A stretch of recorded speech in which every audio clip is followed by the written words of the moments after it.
कोलकाता की सड़कों पर रैपिड एक्शन फोर्स 6000 से ज्यादा पुलिस के जवान उतर गए हैं, लेकिन इसके बाद भी नबन्ना मार्च के स्टूडेंट को नहीं रोक पाए और न ही उन्हें काबू कर पा रहे हैं। एनएसए अजीत डोभाल और खुद अमित शाह ने मोर्चा संभाल लिया है। मोदी की टेबल पर भी हर एक घंटे में रिपोर्ट पहुंच रही है। ममता बनर्जी को मुख्यमंत्री की कुर्सी छोड़ने का अल्टीमेटम दिया गया है। अगले 24 घंटे में बंगाल के अंदर तख्ता पलट हो सकता है और उसके बाद राष्ट्रपति द्रौपदी मुर्मू का शासन बंगाल में शुरू हो जाएगा।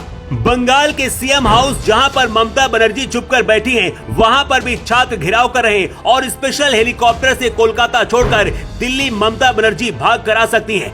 ममता बनर्जी के सामने जो 3 बड़ी मांगे रखी गई हैं, उसे सुनकर उनकी नींद उड़ गई है। बीजेपी नेता और प्रवक्ता गौरव भाटिया ने तो यहां तक कह दिया है कि ममता बनर्जी और बंगाल के पुलिस कमिश्नर का लाइव डिटेक्टर टेस्ट होना चाहिए। ये दोनों लोग ट्रेनी डॉक्टर के बारे में पूरा सच उगल देंगे।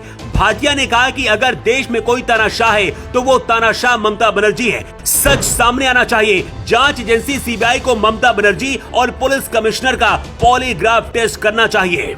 पश्चिम बंगाल की तरह बांग्लादेश में भी छात्रों ने ही आंदोलन शुरू किया था। इसके बाद शेख हसीना को अपना देश छोड़कर भारत भाग कर आना पड़ा था। पश्चिम बंगाल और बांग्लादेश का बॉर्डर एक है और बांग्लादेश की तरह ही पश्चिम बंगाल में छात्रों ने ममता बनर्जी के खिलाफ विद्रोह कर दिया है। इनकी मांग क्या है, उससे पहले आपको बताते हैं कि आखिर नबन्ना मार्च क्या है और इसका मतलब क्या है।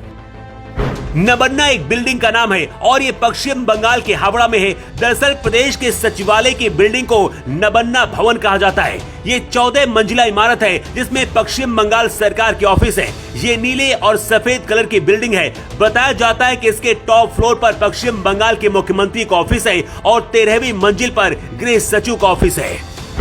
साल 2013 में ममता बनर्जी ने अपने ऑफिस को यहां पर शिफ्ट किया था। इससे पहले पश्चिम बंगाल के मुख्यमंत्री का ऑफिस राइटर बिल्डिंग हुआ करता था। यहां मुख्यमंत्री के चेंबर के सामने एक लॉन भी है जहां से सिटी का खूबसूरत नजारा देखा जा सकता है। इसके बगल में मंत्रियों और दूसरे अधिकारियों के लिए विजिटिंग रूम है। इस भवन के लिए खास सिक्योरिटी के इंतजाम है और 3 प्राइवेट एजेंसियां इसकी सुरक्षा करती हैं। नबन्ना मार्च के छात्रों ने इस बिल्डिंग को घेर लिया है। बंगाल में ममता बनर्जी के खिलाफ मार्च कर रहे छात्रों की 3 बड़ी मांगे हैं। पहली मांग है कि डॉक्टर निर्भया को जल्द से जल्द न्याय दिया जाए। इसके बाद अपराधियों को मौत की सजा दी जाए। इसके बाद तीसरी सबसे बड़ी मांग यह है कि ममता बनर्जी अपनी सीएम की कुर्सी छोड़कर इस्तीफा दे दें। इसीलिए कहते हैं कि आम आदमी जब जागता है तो सिंहासन हिल जाता है। ट्रेनी डॉक्टर के मामले को दबाने की कोशिश की गई, लेकिन अब इस गलती की सजा ममता बनर्जी को लगता है मिलकर रहेगी। सबसे बड़ा सवाल है कि क्या ममता बनर्जी इस्तीफा देंगी, क्योंकि लगातार आंदोलन बढ़ता जा रहा है। ममता बनर्जी अब डर गई है, लेकिन क्या इस्तीफा देगी, इस पर सबसे बड़ा सवाल है। और अगर इस्तीफा देंगी तो नया मुख्यमंत्री पश्चिम बंगाल का कौन बनेगा।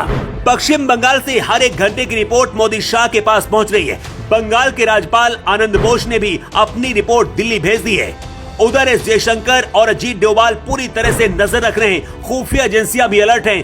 दावा किया जा रहा है कि आज रात बंगाल में तख्ता पलट हो सकता है या फिर ममता बनर्जी इस्तीफा दे देंगी। अगर ममता बनर्जी इस्तीफा देती हैं, तो उसके बाद 2 रास्ते होंगे।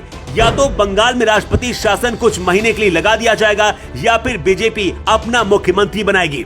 लेकिन इस वक्त जिस तरह के हालात हैं, ऐसा लगता है कि ममता इस्तीफा नहीं देंगी। इसलिए बंगाल में और भी ज्यादा हिंसा और आंदोलन बढ़ सकता है। इस वक्त कोलकाता से उसी तरह से तस्वीरें आ रही है जैसे बांग्लादेश की थी।